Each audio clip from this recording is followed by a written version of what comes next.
Welcome to Sensors Daily virtual interview series. I'm Matt Durgis, Editor-in-Chief of Sensors Daily, and I'm here today to discuss some groundbreaking artificial intelligence technology from Cartesiam AI, a company that you know from my feature article on the company's Nano Edge AI Studio.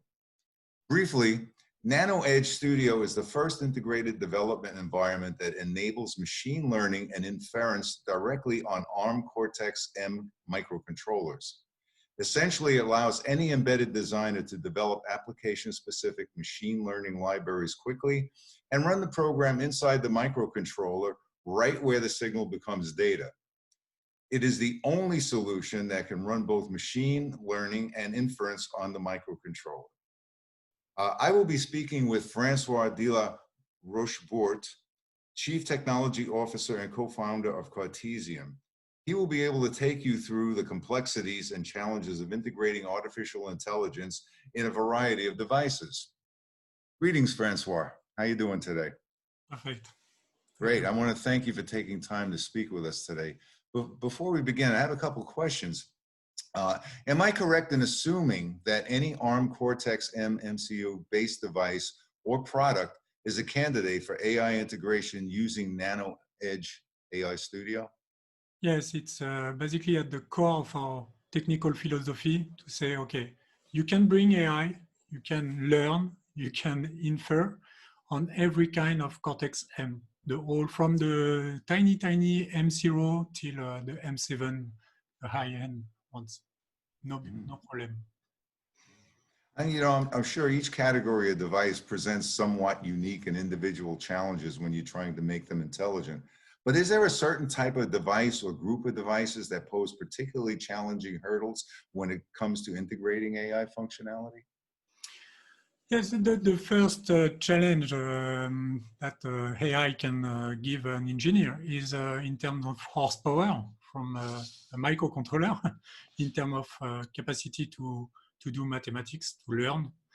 And then there are so the kind of signal that are about those challenges are vision, or sound processing, and for voice recognition. But about that, except of this kind of signal, we are very fine with the rest of the MEMS family: vibration, temperature, pressure, electricity, current sensor, magnetometers. There are a lot of tons of MEMS that are very interesting in terms of signal. But as human, we try to use our own sensors to solve problems. And the idea of Cartesiam was to say, okay, let's try to think like a machine. What are the sensors available for a machine? And if you think like that, you will find that vision is not always the best sensor, or sound is not always the best sensor. Maybe you should use vibration, ultrasound, current sensor. As human, of course, we don't have any current sensor or magnetometers. So it's a new way to program and to think, I think. But basically, you got to change your mindset a little bit when you're working with it. Yes, right? exactly. And for a designer that's not using an IDE such as Nano Edge, what are the most tedious and time-consuming aspects of making his or her design intelligent? Basically, the two main challenges for there are two main challenges for AI, embedded AI. The first one is to have data. Data, the classical way to do it is to collect tons of data, real life ones.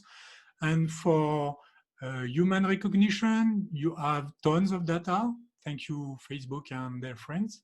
For voice recognition, again, you can find easily tons of data. But when you are dealing with industrial data or any specific project, most of the time, the first 1 year of any project will be data collecting. And this is a huge challenge for companies. The second major challenge is algorithm. So to choose, because machine learning algorithms are known from years now, even the newest ones are available for free. So it's not a matter of finding an algorithm, but more to choose the best one for your specific needs of your project, because there are tons of ways to do something, but you have to choose the best one for your project. So this is a second challenge. It requires, if you want to do it the classical way, data scientists and a good communication between embedded developers and data scientists. And this is something very rare, sadly, in most of companies. So that's a one whole year of collecting data. That's that really puts a crimp in the budget, I would assume. Yes. Most of the applications we hear about for artificial intelligence seem to be mostly in manufacturing and consumer. But do you feel that maybe with the events of like this past year between, the pandemic and the way we're treating it and developing newer products to cope with this, do you think there's going to be a shift in, a focus to a little bit more towards healthcare, medical, and maybe security issues with artificial intelligence? Of course, of course, it's logic that we will have a lot more smart devices to help the healthcare side of our lives. I think it takes time to have new devices because even and more in the medical area, because you have to test a lot before creating a new product. And I think the most difficult challenge for creating a medical device is the way AI is done usually. Usually you create like a one model for everyone. And in biology, it's like everyone is different. If you're trying to deal with what is the usual stress of someone, and to create a smart watch, a smart sensor that will alert you as a user if you have a different stress level, the stress behavior than usually, so it may be there is something to check. Okay, so you have to learn inside the device my way we're dealing with about stress and the way each one is dealing about stress. So it's mostly impossible to create a one kind of a model that will automatically adapt. And this is the most difficult challenge for AI today is because if you want to detect people on a picture, for example, okay, people are people and they are the same till million years. So your model will be fixed. It's a static model. You will create one that will fit with every kind of faces on Earth. It's even that easy challenge is challenging because we saw that there are poor results on people of colors, for example. I think Google did some tests last year about this. But the reality is a lot more complex about a lot of projects. So you really need to find a smart way to learn on site when the user, to create like a dialogue between the AI, the algorithm, so the user can teach on site when he's going to use his device, the algorithm, not from a static knowledge previously computed. Yes, it's a fascinating field. A lot of different things that you have to think about that we just kind of take for granted as, like you said, as when we think like humans, we think one way and then we have to think in terms of how the machine is going to operate. Well, thank you for answering those questions. Now, if you would be so kind, please give our readers some background on Cartesiam, and most importantly, how your technology is helping engineers and designers make their designs smarter and their work easier. Okay, please. Okay, perfect. So Cartesiam, who we are? We are basically a startup. We've been founded 4 years ago with the vision that at this time, IoT, it was a lot about IoT, and we thought, yeah, okay, in a few years, we will have like 50 billion devices sending tons of data for analyzing all those data in a smart way in the cloud. This is almost impossible in a technical way. So because it's too many data for any kind of network. So we decide why we can have a more smart cloud or a more smart device. So it was the first idea of Cartesiam, and so we worked about embedding machine learning inside devices. So we are a team of mostly engineers, PhDs, about mathematics, machine learning, signal processing. We are based in France, in the US, and in Germany. And most of our use cases are smart sensor, was smart sensor at the beginning. And today it's spreading on a lot of different use cases. So it's almost impossible to do a full review of the use cases. And we've been recognized by the industry and the analysts like Gartner last year, for example, in their hype cycle. And we won a lot of prize, and we are very proud about that. So, as I said, while AI is focusing on turning machine into superhumans, this is the idea everyone have, not everyone, most of people have of AI, intelligent machine.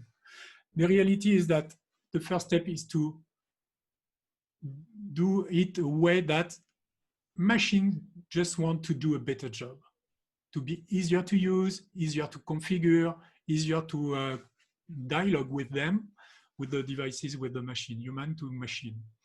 So the main area where we are working on are home appliance, of course, industrial maintenance, anti-fraud detection and security. And we will see an example of smart maintenance with the demonstration. The challenges, so today it's a given that objects can be connected. There are tons of solutions for that. So the next frontier is to make them smart by themselves, not depending on the cloud, the connectivity on the cloud, because as you know, most of the smart devices today are in reality connected devices to a smart cloud. So if you lose the connectivity, you lose the smart side of your product. If your connectivity, if your product disappear, if is broken or anything, it's very challenging for someone to change the device because you will have to reinstall everything. So most of the IoT projects currently have a high rate of failure because it's very challenging, as I said before, to collect data. A lot of data sets are needed. And it's very challenging to hire and to have data scientists in development teams. And who we are talking to are embedded developers, not data scientists. Sorry for you guys if you're listening, but we are talking to embedded developers. And there are currently 1.2 million embedded developers, but a very small part of them have some AI skills. So we are talking to them. The current approach is highly cloud dependency. As a highly cloud dependency, you need a lot of data. So there is basically on specific project no data available. So we will have to collect and create them. It consumes a lot in the cloud, of course, huge computers, GPUs and everything. And even the connectivity consumes a lot because you will need a battery life, more battery to deal with the cloud as a device. And it's almost impossible to have a project without data scientists in the team. So those are the challenge we are addressing with our solution. So our approach, the studio, there is zero cloud dependency. Nothing will happen in the cloud. You don't have any AI skills, as I will show you, to create a smart device. And you will have no needs in terms of huge data sets, nothing like this. And everything is working on any Cortex M microcontroller. So it's because it's based on C code, nothing fancy, nothing hardware specific. So you can embed and add functionality, AI functionality on every Cortex M product. Okay, again, game changer, the classic approach, 1 to 2 years. hire data, create a data scientist team, collect a lot of data set, choose the good algorithm, clean data, optimize for size, performance, test and rewrite, test again, classic AI project, embedded AI project approach. And as you will see in 5 minutes, our approach that is very, very effective in terms of time, and every embedded developer can create a smart sensor using our solution. So the way we are helping embedded developer to embed machine learning in the product, you will have a studio that is like an IDE for machine learning on your microcontroller that is running on Windows and Ubuntu on your device. So there are no data sending to anywhere. Everything is running on your computer. Using this software, you will create, with the help of the studio, you will create a specific library for your needs, for your project. And this library, you will link it inside your main program of your microcontroller. And this device with the library will be able, when it's deployed, to learn on site. For example, on machine 1, it will learn the behavior of the machine 1, and then will do an inference every time you want to try to find if there is some slight differences between the current behavior and the behavior that was during the learning phase. But if you take the same device and you put it on another machine that will have a different behavior, and you reset your microcontroller, basically, it will learn the same sensor will learn the behavior of the second machine and will detect failure of the second machine. So this is the main picture of the way our technology is deployed inside the sensor as an anomaly detection, for example, from predictive maintenance. So maybe I can show you live the way it works. So let me switch to another view. Okay. So you see my face, and you should see on one side my face, here a prototype, a small device I will present, and on the right side of the screen, the studio, right or left side, I don't know. It's right. looking good. Okay, perfect. So this is the studio, the software. This is the Ubuntu version, and currently running on my computer. What I will create today is a smart sensor based on an accelerometer, vibration analysis, on a Cortex M4, very classic Cortex M microcontroller. So we are going here. We have like a simulator device. It's only a shoes box with 2 fans that are running alternatively. One is running and the other one, and the 2 of them. So we can create some vibration here. And what we are going to use is this ST microelectronic board. So it's a Cortex M4 with here a simple accelerometer, nothing fancy here. So let's create a project. So give it a name, for example, test. And we choose our target. You can choose with whatever kind of Cortex M. And even with the free version of our software, the demo version, you can choose a specific ST board that will give you the access to the full experience for free. So here I'm using L4032. Maximum of RAM I want to allocate to machine learning on my project. Let's say, okay, 16 kilobytes of RAM. And I'm using an accelerometer. So as you can see, nothing complex in terms of question. I hope that everyone will be able to answer that. So let's go create the project. This is the main interface of the studio. We are on our project. The first step was to say, okay, what are the global settings? And now, because the studio needs to understand what kind of accelerometer data are you dealing with, he needs an example. So we will give it an example using a data logger. So let's use a signal here. We are connecting using the USB serial here onto the board, and the board is in data logging mode. So it's grabbing some information about the accelerometer and sending them using the serial. So we are going to grab those information. We are connected here, and let's take 100 lines, for example, and let's record. So here, as you can see on the screen, the information is sending through the USB to the studio.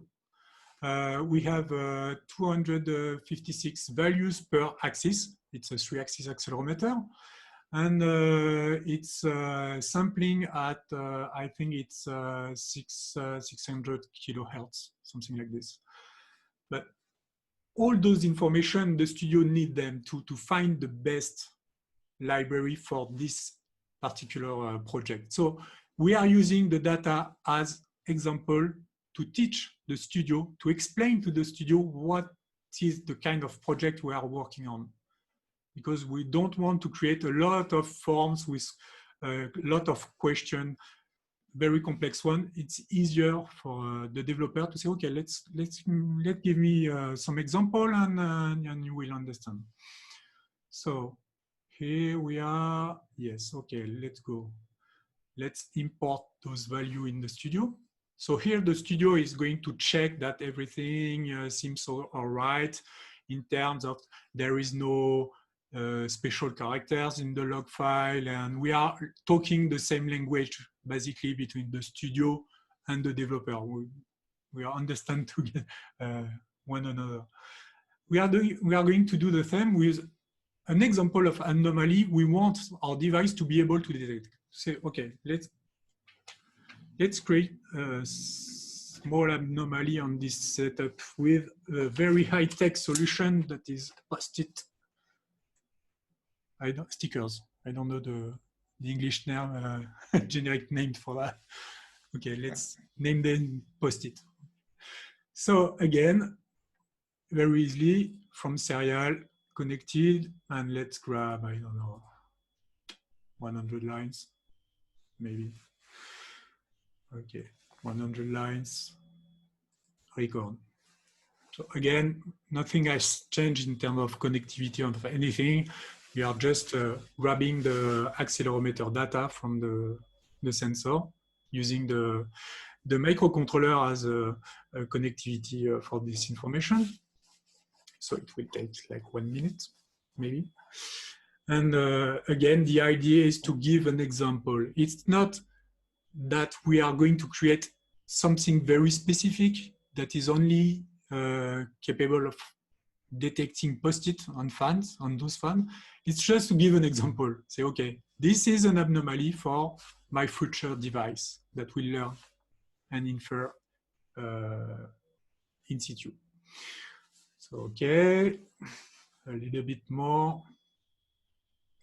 Okay, let's stop here. Again, validate imports. A lot of small checks that are done by the software to help the developer. Everything seems fine. And then we will start the benchmark. This is the core idea of our solution. So let me start it and I will explain. So here we have our 2 signals and we click validate. And from there, what is happening is that the studio by itself is going to use all the algorithm bricks we are creating at Cartesiam with our data scientists, with our signal processing people and everything, and try to combine them in a smart way to deal with the specificities of this project, the project that has been presented. And it's doing that in a smart way. It's not going to test every possibilities because we have millions of them possible. But so as you can see here, after just 30 seconds, we already have on this part of the screen an algorithm, a library that is able to have a 89% of accuracy to be able to distinguish between good and bad signal. and with a confidence of 74%, meaning that is able to have a lot of distance between good and bad. So the algorithm is going to be very sure about the results.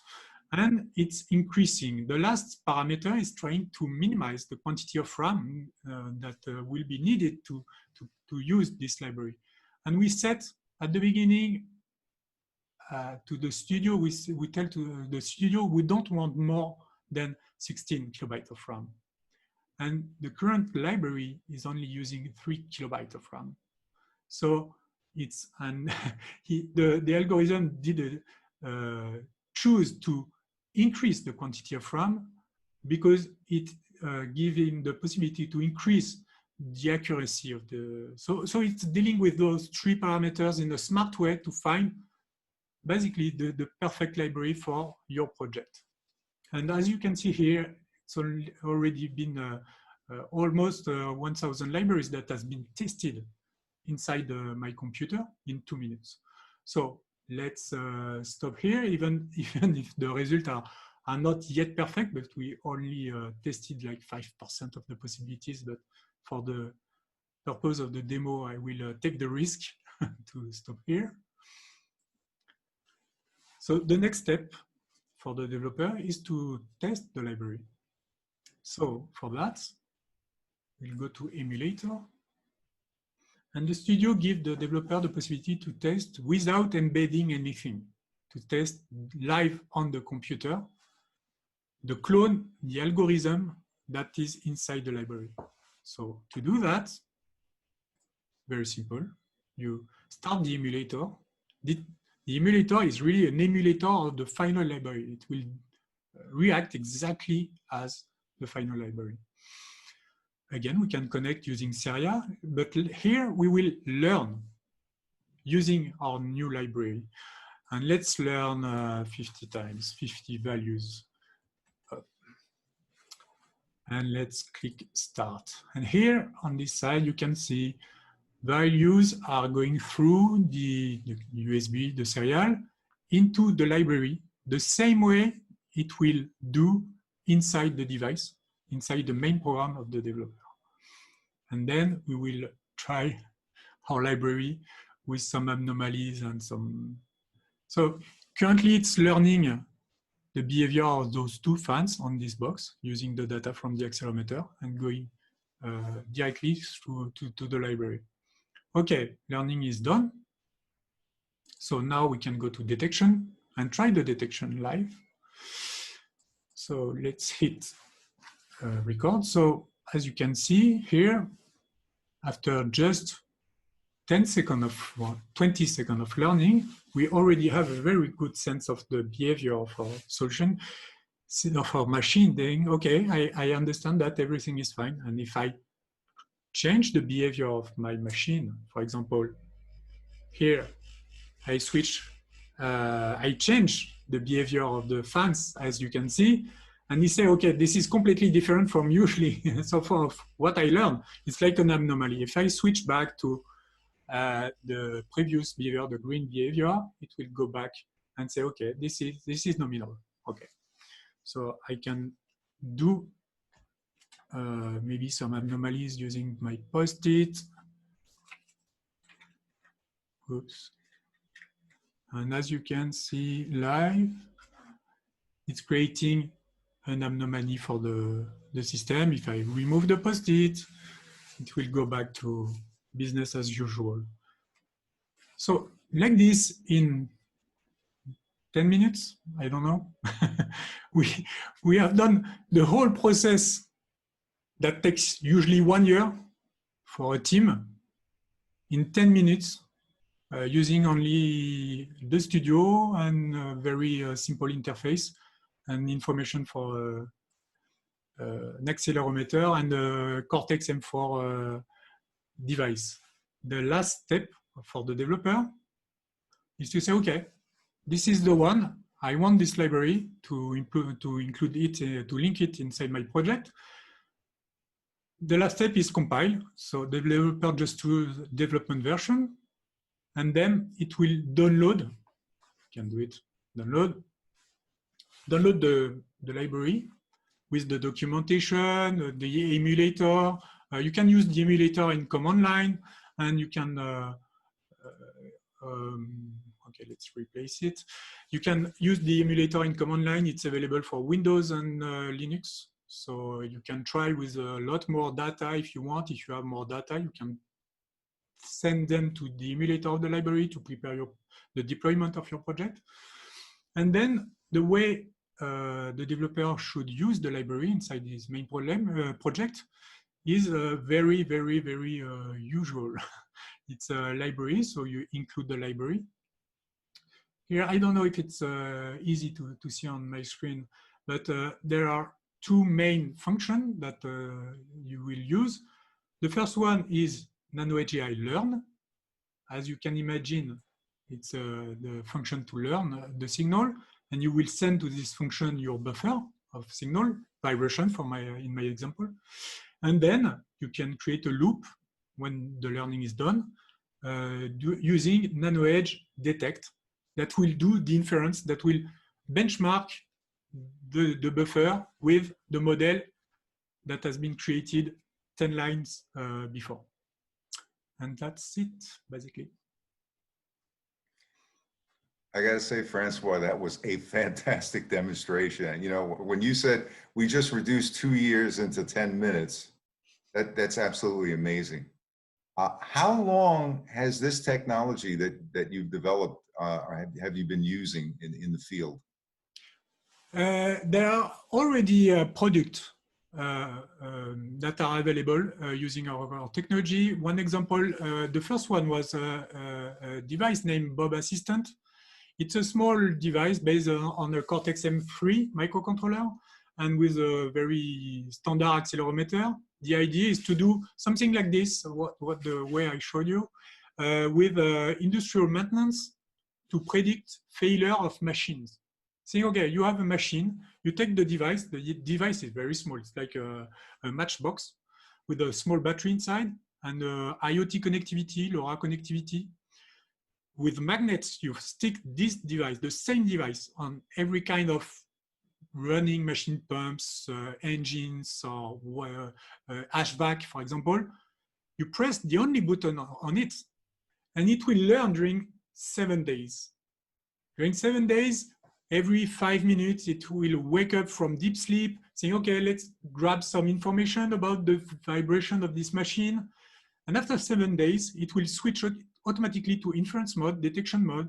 And every 5 minutes, it will wake up, call the same function, saying, okay, now I want to know if I'm inside the model or outside. And if I'm outside, how far am I from the model?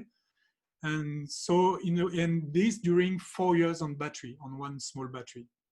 And if there is something abnormal on the machine, it will send a LoRa, an IoT signal saying, okay, there is something happening on the machine. And here you can see that the value is the simplicity for the user, the final user, the technician, to adapt the AI on this particular case, on this particular machine, on this particular engine or pump or whatever. And this is the value, I think. It's not creating huge model available, capable of dealing on every kind of machine, every kind of pump on Earth, because it's almost impossible. You will end with a huge model or a very not precise model, very blur model. If you want to fit every pump, every engine, every machine inside the same model, it will be like a patatoid, we say in French, I don't know the English term, but so the idea is to say, okay, let's create the model on site when the user just press a button and that's it. So yes, you will find currently on the market some devices like Bob Assistant, you can check online. And there are tons of new ones that are coming and that are currently developing by our clients, our users. Mm-hmm.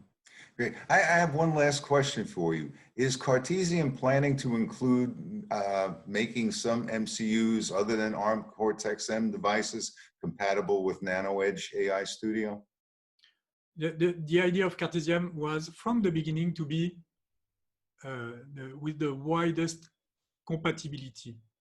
in terms of microcontrollers. So of course, we are talking with some other manufacturer microcontroller.